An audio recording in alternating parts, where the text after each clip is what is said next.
Olá, que bom estarmos juntos para darmos sequência no nosso estudo de O Livro dos Espíritos. Eu sou o professor Wagner Klein, sou professor de Física, terapeuta holístico e você está no canal Sob Nova Visão.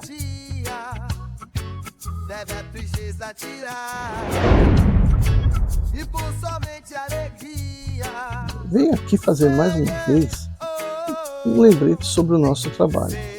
Caso você esteja passando por uma dificuldade, algum problema que coloca você numa situação de conflito, né, e que você até agora não procurou solucionar, nós temos um trabalho de atendimento fraterno. Então você descreve o problema que você está passando, descreva ele para nós, mande pelo e-mail, que vai estar aqui na descrição do vídeo, e você vai receber uma orientação da nossa casa, uma orientação espírita da nossa casa. E se você estiver passando por algum problema de saúde, mesmo que você já esteja tratando, se você já estiver tratando, continua tratando, mas se você se interessar em receber também um tratamento vibracional, faça a mesma coisa, só que aí, como a gente não se conhece, né, a gente não tem como ter um laço psíquico, então a gente precisa do seu endereço para a gente enviar as vibrações salutares, tá bom? É necessário que você no e-mail mencione o seu nome completo de batismo, tá bom? E sua data de nascimento. Isso é muito importante na espiritualidade. E esse trabalho é um trabalho à distância, portanto é um trabalho espiritual. Certo? Então, se você estiver passando por algum problema ou conhece alguém que esteja, faça a mesma coisa, se comunique conosco, tá bom? Bom, então nós fizemos aqui na conclusão as 3 primeiras conclusões aqui do Espírito. Agora a gente vai para o item 4. O progresso da humanidade tem o seu princípio na aplicação da lei de justiça, de amor e de caridade. Essa lei está fundada sobre a certeza do futuro. Tirai essa certeza e lhe tirareis sua pedra fundamental. Dessa lei derivam todas as outras, porque ela encerra todas as condições da felicidade do homem, e só ela pode curar as chagas da sociedade, e ele pode julgar, pela comparação das épocas e dos povos, quanto sua condição melhora à medida que essa lei é melhor compreendida e praticada. Se uma aplicação parcial e incompleta produz um bem real, que será, pois, quando fizer dela a base de todas as instituições sociais? Isso é possível? Sim, porque uma vez que deu 10 passos, pode dar 20 e assim por diante. Pode-se, portanto, julgar o futuro pelo passado. Já vimos se apagarem pouco a pouco as antipatias de povo a povo, as barreiras que os separam diminuem diante da civilização. Eles se estendem as mãos de uma outra extremidade do mundo. Uma maior justiça preside as leis internacionais. As guerras se tornam mais e mais raras e não excluem o sentimento de humanidade. A uniformidade se estabelece nas relações, as distinções de raças e das coisas se apagam, e os homens de crenças diferentes calam os preconceitos de seita para se confundirem na adoração de um só Deus. Falamos dos povos que marcham à frente da civilização. Sob todos esses aspectos, se está ainda longe da perfeição e há ainda muitas velhas ruínas para se abater, até que tenham desaparecido os últimos vestígios da barbárie. Mas essas ruínas poderão se opor à força irresistível do progresso, essa vida que é em si mesma uma lei da natureza? Se a geração presente é mais avançada que a geração passada, porque a sua porque a que nos sucederá não seria mais que a nossa. Ela o será pela força das coisas. Primeiro, porque com as gerações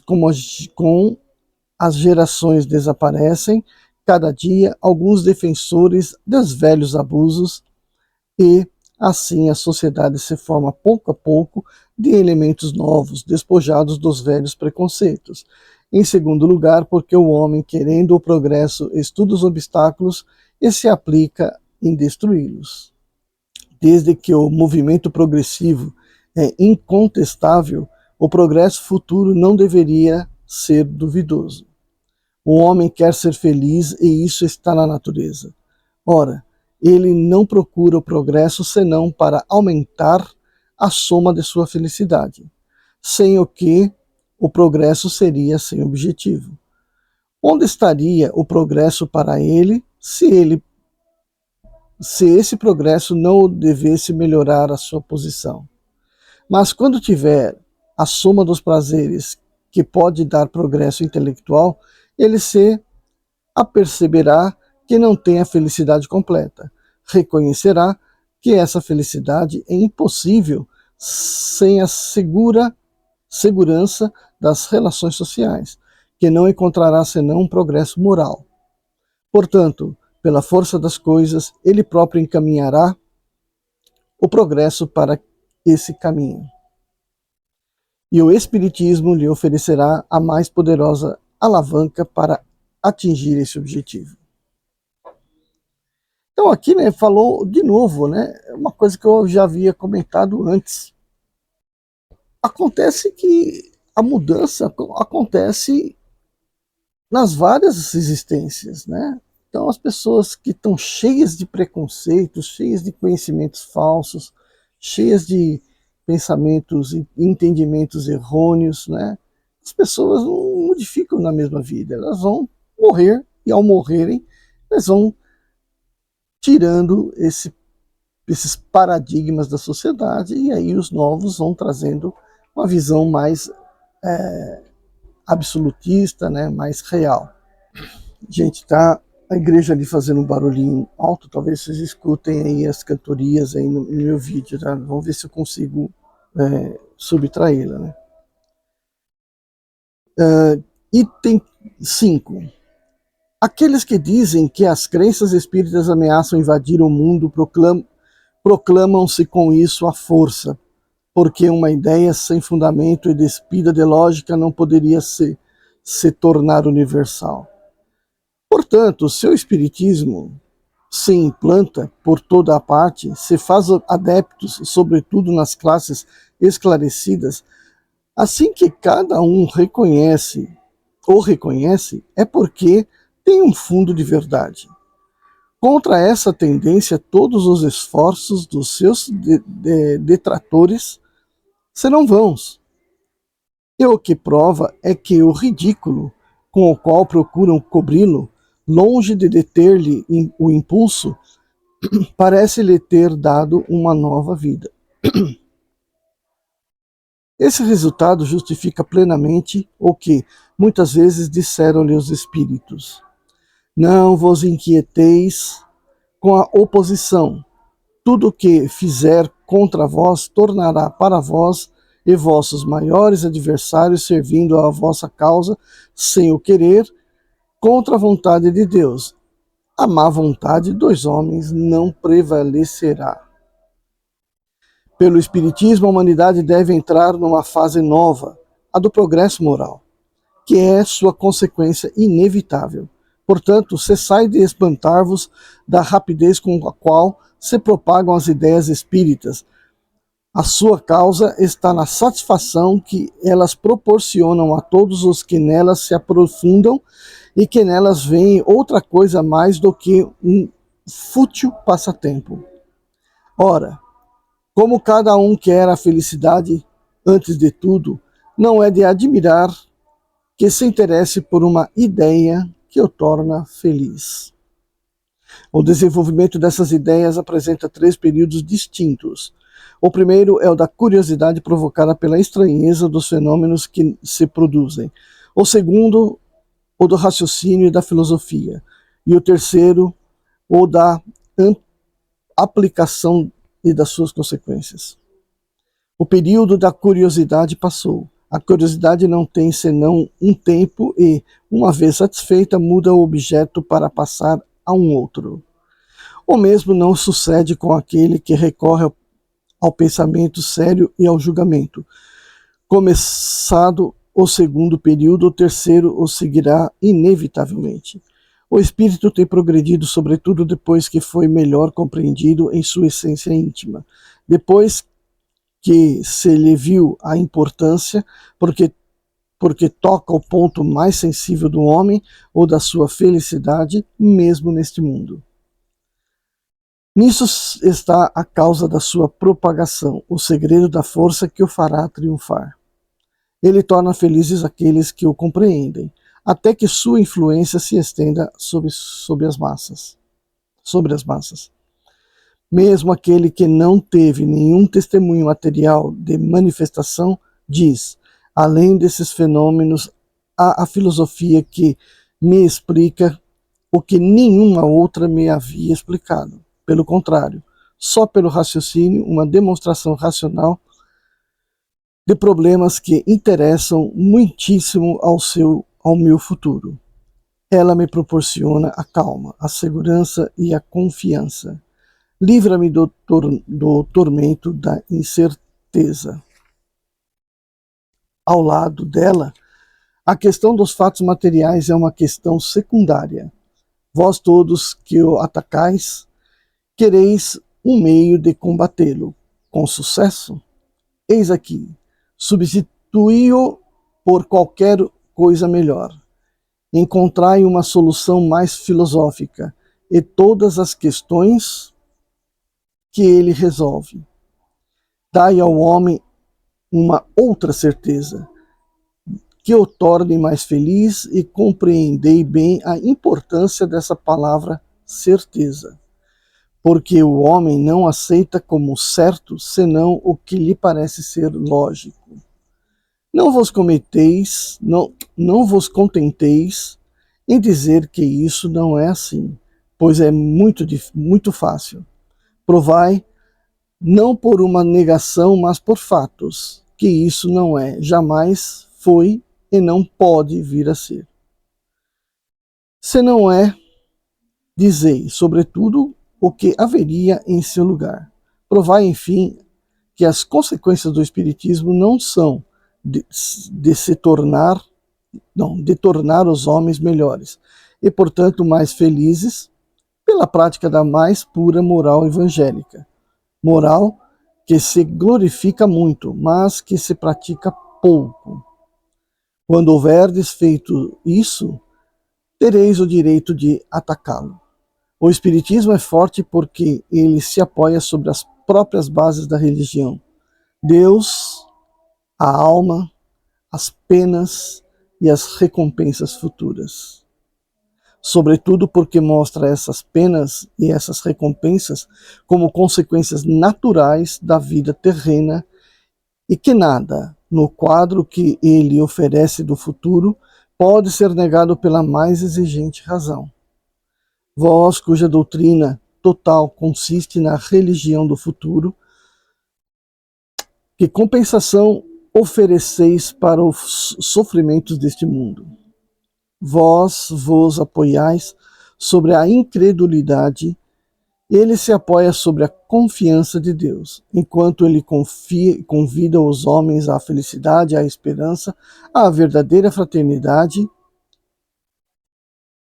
Vós lhes ofereceis o nada, por perspectiva, e o egoísmo por consolação. Ele explica tudo, vós não explicais nada. Ele prova pelos fatos, e vós não provais nada. Como quereis que se hesite entre duas doutrinas? Item 6. Seria fazer uma ideia bem falsa do espiritismo crer que ele aure sua força na prática de manifestações materiais e que, assim entrevando essas manifestações, pode-se miná-lo em suas bases. Sua força está em sua filosofia, no apelo que faz à razão e ao homem e ao bom senso. Na antiguidade, ele foi objeto de estudos misteriosos, cuidadosamente ocultos ao vulgo. Hoje nada tem de secreto para ninguém. Fala uma linguagem clara, sem ambiguidade.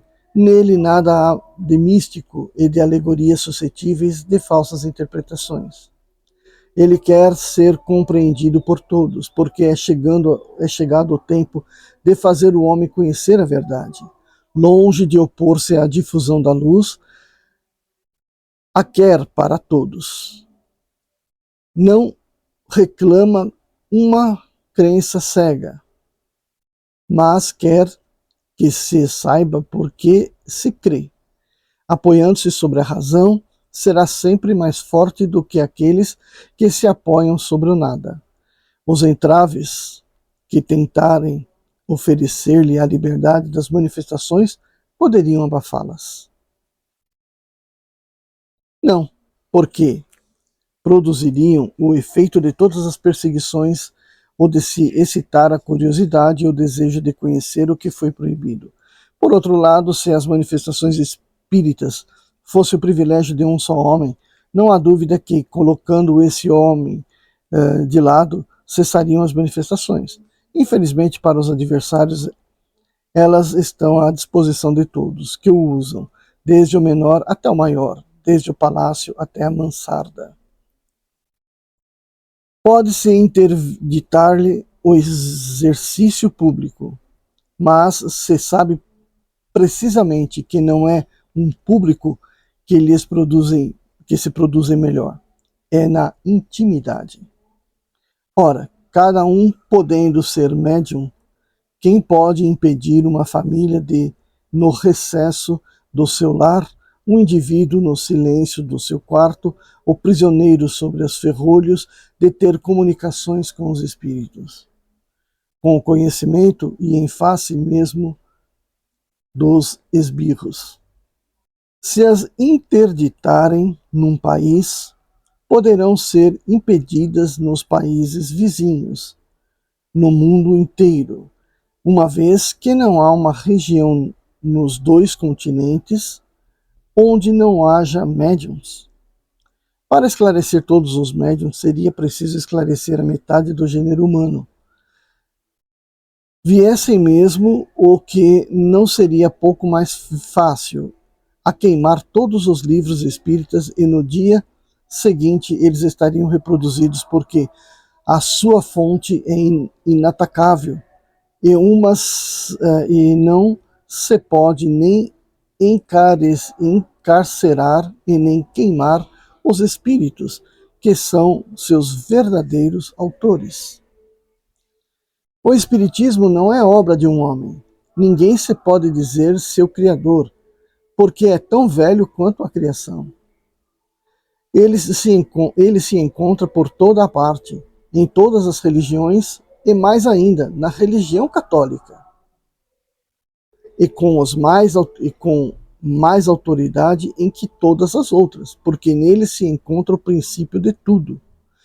Os espíritos de todos os graus, seus intercâmbios ocultos e patentes com os homens, os anjos guardiães, a reencarnação, a emancipação da alma durante a vida, a dupla vista, as visões, as manifestações de todo gênero, as aparições e mesmo as aparições tangíveis. Com relação aos demônios, não são outra coisa que os maus espíritos, e salvo a crença de que os primeiros são perpetuamente votados ao mal, enquanto que o caminho do progresso não é interditado aos outros. Não há entre eles senão uma diferença de nome. Que faz a ciência espírita moderna? Reúne em um corpo o qual estava esparso, explica em termos próprios o que não era senão uma linguagem alegórica, elimina o que a superstição e a ignorância geraram para não deixar senão a realidade e o positivo. Eis o seu papel. Mas o de fundadora não lhe pertence. Ela mostra o que é, coordena, mas não cria nada, porque suas bases são de todos os tempos e de todos os lugares. Portanto, quem ousaria considerar bastante forte para sufocá-la sob os sarcasmos e mesmo sob a perseguição? Se a proscreve de um lado, ela renascerá em outros lugares, sobre o terreno, mesmo de onde houver banido, porque está na natureza e não é dado ao homem destruir a força da natureza, nem colocar seu veto sobre os decretos de Deus. De resto de interesse haveria em se entravar a propagação das ideias espíritas? Essas ideias, é verdade, erguem-se contra os abusos que nascem do orgulho e do egoísmo, mas esses abusos, dos quais alguns se aproveitam, prejudicam a coletividade. Portanto, ela terá a seu favor a massa e não terá por adversários sérios senão os que estão interessados em manter esses abusos.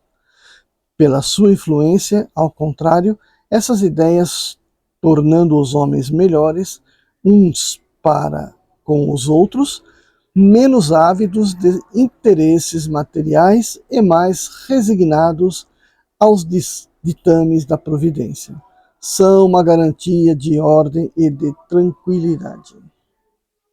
Aqui encerrou mais um grupo de três conclusões dos espíritos, né? E agora falta só mais uma de 3, e a gente terá encerrado essas conclusões. É tudo tão bem explicadinho, né? Não há muito o que comentar. Então eu peço para você que deixe seu like, se inscreva no canal se você ainda não for inscrito, divulgue, né? Vamos levar essa ciência para mais pessoas. Logo, logo estaremos já no segundo livro, que será o Livro dos Médiuns, tá bom? Vejo você no próximo vídeo. Tchau, tchau. Quando você acordar, comece bem o seu dia, deve a tristeza tirar, e por somente alegria